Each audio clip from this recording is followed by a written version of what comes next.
Halo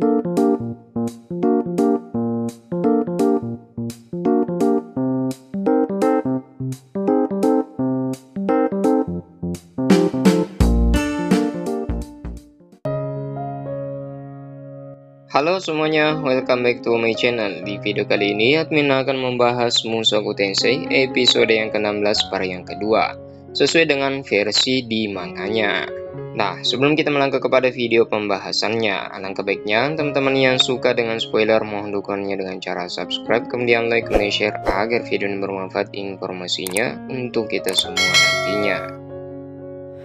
Nah, oke, di potongan part yang pertama kemarin kita lihat di sini Noron Groeret atau adiknya si Rudy menghalanginya untuk lebih lanjut menghajar si Paul. Nah, di sini yang pertama diperlihatkan Rudy berkata dalam hatinya setelah melihat adiknya, "Ternyata kamu masih hidup, Noron, dan kamu juga sudah tumbuh begitu baik." Di sini Rudy kemudian menyapa Noron.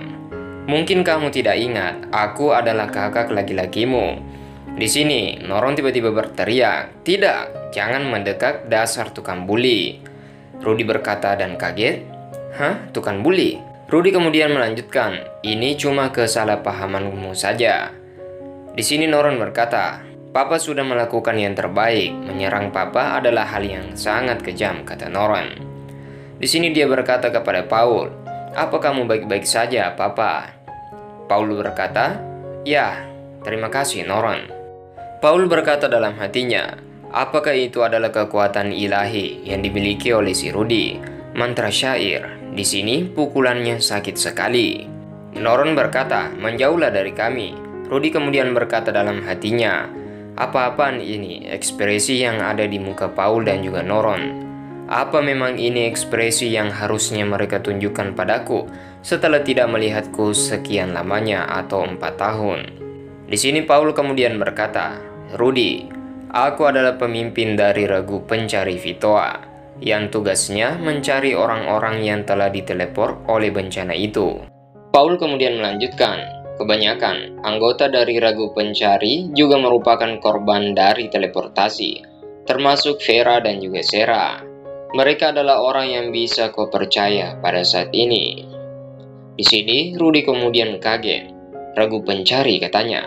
"Selama 2 tahun terakhir kami selalu mencari orang yang selamat sejak teleportasi itu," kata Paul. "Rudy," kata Paul, "aku pikir kau sudah paham dengan situasi seperti ini dari pesan tersebut dan mulai mencari korban lainnya juga." Di sini Rudy kemudian semakin kesal, dalam hatinya berkata, "Itu tidak mungkin, jangan bilang sesuatu seperti itu. Seberapa banyak kau mengharapkanku untuk menemukan yang lainnya dalam situasi yang seperti itu?" Di sini Rudy kaget dan juga meneteskan air mata melihat ayahnya. Tiba-tiba saja Rudy dengan kesalnya tidak percaya dengan apa yang dikatakan Paul kepadanya. Rudy kemudian berlari keluar. Nah, setelah Rudy berhasil keluar, dia pun tidak sengaja bertemu dengan si Gisi. Karenanya di sini si Gisi ingin bertemu dengan Paul atau rekan timnya. Ternyata Paul dan juga Gisi merupakan tim dari Groeret atau Vitoa. Di sini Gisi berkata, "Kalau jalan lihat-lihat dulu." Oh, ternyata itu senpai atau si Rudy. Nah, di sini Rudy merenung sejenak. Rudy berkata, "Aku tidak ingin bertemu denganmu dengan situasi yang seperti ini." Tiba-tiba saja Eris dan juga Roger datang di belakangnya. Eris kemudian berkata, "Jadi kamu ada di sini. Karena kamu tidak kembali ke penginapan, kami pergi mencarimu." Eris berkata, "Ada masalah apa, Rudy?" Rudy kemudian menceritakan kisahnya. Dia bertemu dengan ayahnya setelah sekian lama. Eris kemudian berkata, "Aku paham, jadi kamu bertemu dengan ayahmu lagi ya?" "Ya, meski memikirkan itu sekarang, kata-kata ayahku ada benarnya juga," kata Rudy. "Kita hanya fokus pada diri kita sendiri dan bahkan tidak memikirkan orang lain untuk mencari korban teleportasi yang lainnya. Kalau ada orang yang diteleport ke benua iblis, pasti ada sesuatu yang bisa aku lakukan untuknya. Membantu mereka dan juga menemukan keluarganya, atau yang lainnya misalkan," kata Rudy. "Aku kehilangan pandangan tentang apa yang paling penting untuk kulakukan." Di sini Eris kemudian memotongnya. "Itu tidak benar, Rudy. Kamu sudah melakukannya dengan sangat baik. Berkata seperti itu tanpa tahu yang kamu alami, itu merupakan salah ayahmu. Rudy kemudian berkata, aku mungkin terlalu banyak mengharapkan pertemuan yang menyenangkan dengan keluargaku saat ini. Eris kemudian kaget mendengarkan perkataan Rudy. Roger berkata, aku akan pergi dulu. Saat dia sudah tenang, kembalilah ke penginapan bersama. Di sini, Eris masih menahan dirinya untuk pergi bersama Roger kembali ke penginapan. Rudy berkata, kamu boleh kembali dulu ke penginapan sebelum aku merasa baikan Eris. Aku masih butuh sedikit waktu agar aku bisa tenang setelah semuanya. Di sini, tiba-tiba saja Eris memeluk si Rudy dari belakang. Eris kemudian berkata, tidak apa-apa, Rudy. Aku akan menemanimu sampai kau merasa baikan. Rudy berkata, terima kasih, Eris. Di sini Gizi ternyata mendengarkan pembicaraan dua anak ini. Gizi pun berniat untuk memberitahukan hal tersebut ke Paul Groira. Di sini, Paul dan juga Gizi berbicara empat mata. Paul kemudian berkata, sudah setahun lamanya kan, Gizi? Kenapa kau datang saat ini? Gizi berkata, tidak menyenangkan seperti biasanya ya. Bahkan meski kita sudah bubar dalam tim kita, tidakkah kau pikir kau jadi agak dingin kepada para mantan rekan setimmu sendiri dari Tarim Serigala Hitam? Gizi kemudian melanjutkan, apa kau bicara pada anakmu juga seperti itu? Sini Paul kaget. Apa katamu? Kenapa kau bisa tahu tentang Rudy? Kata Paul. Gizi kemudian memperlihatkan surat pesannya. Pesanmu, kata Gizi, aku bertemu dengan Rudy secara kebetulan saat sedang mencarinya di Hutang Agung setelah aku membaca suratmu ini. Paul kemudian berkata, oh, kau membantuku mencari keluargaku ya? Gizi berkata, ya, tentu saja. Kau berhasil bertemu dengan keluargamu yang sangat kau rindukan. Apa yang terjadi, Paul? Di sini, Paul masih gemetar mengingat sikap dari si Rudy. Gizi kemudian melanjutkan, kamu bahkan tidak memperhatikan setelah semua yang terjadi. Kamu harusnya mengingat istrimu, Zenith, Noron, Lilia, dan juga Aisyah. Sebelum teleportasi mana itu meledak, di sini Paul kembali mengingat. Di hari itu, 2 tahun yang lalu, kata Paul, adalah hari yang normal seperti biasanya. Tapi tiba-tiba saja kami ditelan oleh cahaya yang meledak. Saat aku sadar, aku bertahan bersama Noron di wilayah selatan dari kerajaan Asura. Dia kemudian mengingatnya bahwa yang dia peluk pada saat itu atau yang dia gendong merupakan anak perempuannya, yaitu si Noron. Noron kemudian menangis dan juga bertanya, di mana ini ayah? Kemudian Paul menghiburnya dengan senang hati. Tidak apa-apa anakku, aku akan selalu bersamamu dan akan melindungimu pada saat ini. Namun, di sana aku kembali ke Vitoa. Tapi sayang sekali, di sana tidak ada rumah untuk kembali, kata Paul. Atau juga, bahkan kota yang berbenteng Roa juga tidak ada lagi. Apa yang terjadi dengan Zenith atau Lilia dan juga anaknya Aisyah? Apa Rudy juga menghilang, kata Paul.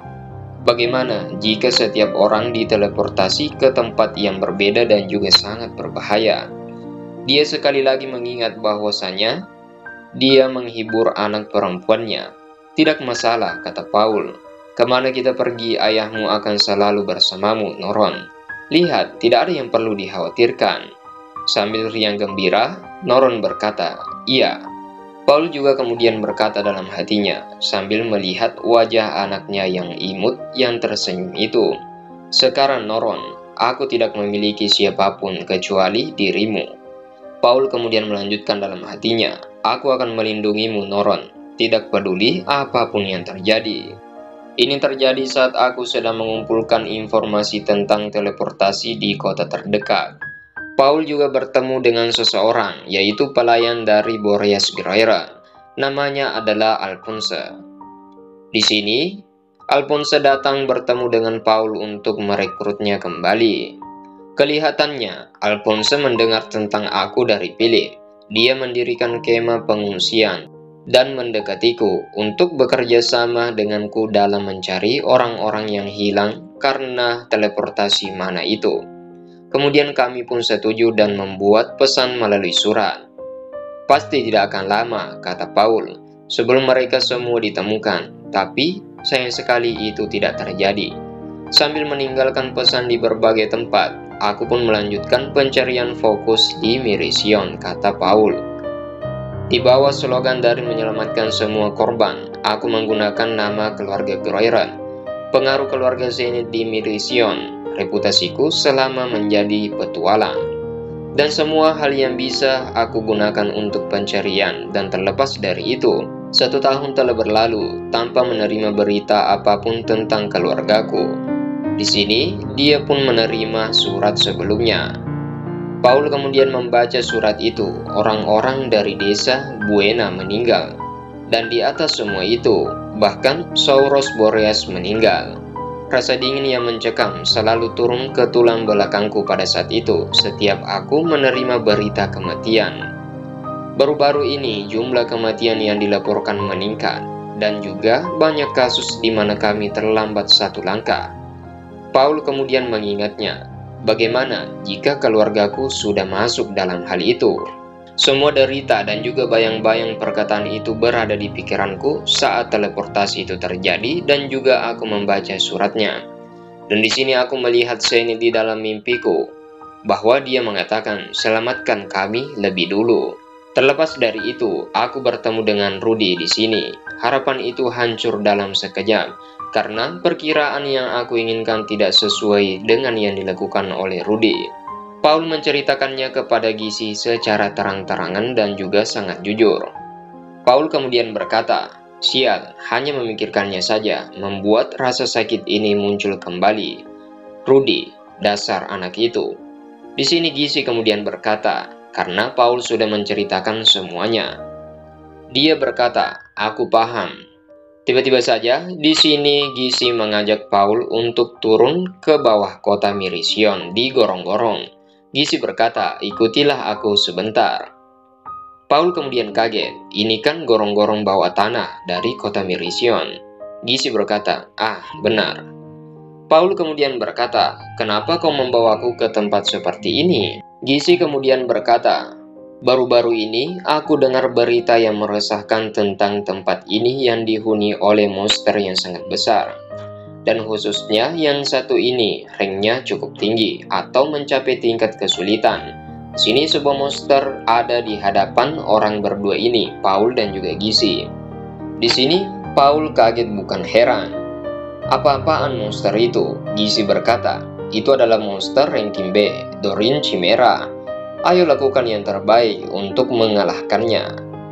Nah, setelah mereka berhasil bertarung dan juga membunuh monster itu, Gizi kemudian berkata, aku senang sekali Paul, bahwa kau dan Noron tidak diteleport ke tempat dengan musuh yang seperti ini. Akan tetapi Rudy, diteleport ke wilayah yang bahkan lebih berbahaya daripada monster di gorong-gorong bawah kota Mirision ini. Rudy berhasil bertahan hidup di tempat yang memiliki monster yang sangat besar, yang bisa saja dengan mudah membunuh orang dewasa seperti dirimu. Dan dia melakukannya sambil membawa perempuan yang harusnya dia lindungi bagaimanapun caranya. Hal itu benar-benar sangat mengesankan untuk ukuran si Rudy. Sekarang kau sudah paham bukan? Tidak peduli seberapa jeniusnya si Rudy, akan tetapi Rudy bisa saja mati dengan kejadian seperti itu di benua iblis. Dan kau terlalu banyak berharap pada anak yang berumur 11 tahun. Gizi kemudian kembali melanjutkan, kalau dia bertemu dengan Zenit terlebih dahulu kebanding dengan dirimu, aku penasaran bagaimana Zenit akan menyambut anaknya si Rudy. Di sini kagetnya si Paul bukan main. Dia kemudian merasa bersalah karena dia sudah capek mengalahkan si monster yang sangat besar itu. Dia pun makin berkeringat dengan perkataan si Gizi. Di sini Gizi pun berpamitan kembali kepada Paul. Di sini Paul kemudian menimba air dari sumur. Sebuah ember berisi air, kemudian dia melihat mukanya sendiri. Paul kemudian berkata dalam hatinya, ini adalah wajah yang sangat menyedihkan. Sebelumnya aku berkata kepada Rudy bahwa dia sungguh bajingan. Saat kau sedang menikmati petualangan yang menyenangkan, banyak orang yang mati tanpa tidak kau ketahui. Seseorang seperti dirimu harusnya mampu melakukan yang lebih baik. Dia juga pernah berkata sebelumnya, "Aku tidak ingin bertemu denganmu lagi, Rudy, dalam keadaan yang seperti itu." Kemudian Paul sangat menyesalinya. Dia mengatakan sambil meneteskan air mata, "Kenapa aku mengatakan sesuatu yang sangat mengerikan terhadap anakku sendiri?" Oke, kita potong episode yang ke-16-nya part yang keduanya sampai di sini, teman-teman. Kita akan lanjutkan di next episode. Dan jangan lupa dukungannya dengan cara subrek, like, kemudian share agar video ini bermanfaat informasinya untuk kita semua. Dan jika ada salah-salah kata dari admin mohon maaf sebelumnya. See you next time, see you next video, bye-bye.